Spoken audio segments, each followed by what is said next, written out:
In joining the Greens, I found my home, my purpose, my people. The Greens are the only party that truly comprehends that we humans are a part of nature.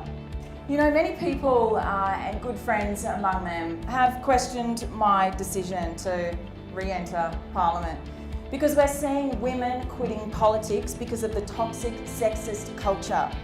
A culture that seems incapable of having politicians act in the best interests of people and the planet.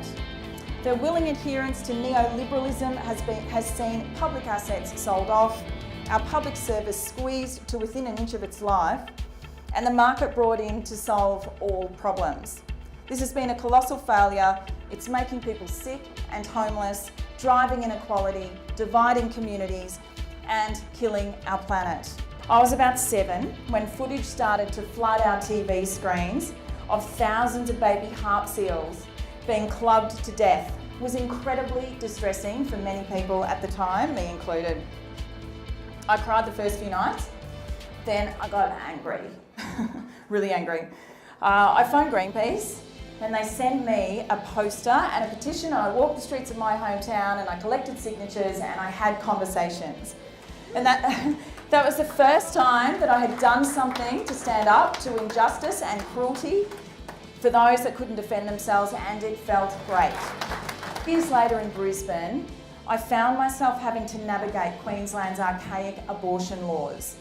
The barriers, including access to information and services, as well as the expense, were huge. Abortion was written into the New South Wales Criminal Code in 1900 and remains illegal.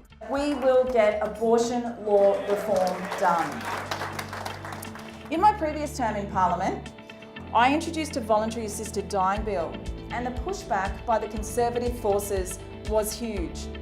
The public support for the right for terminally ill people to die with dignity is huge, and I'm not going to be silenced by yours or anyone else's scare campaigns and misinformation when it comes to allowing people to die with dignity. I commit to working hard with others, cross-party, to see this long overdue reform done.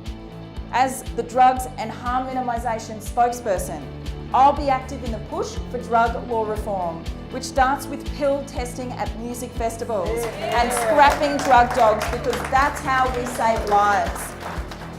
I'm so proud of the work we continue to do to stand up for refugees and against racism.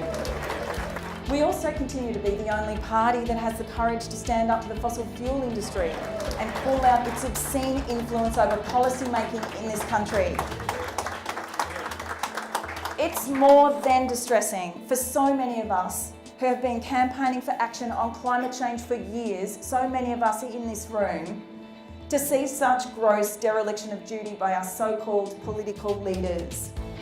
Because climate change is here now, and it is literally killing thousands of people.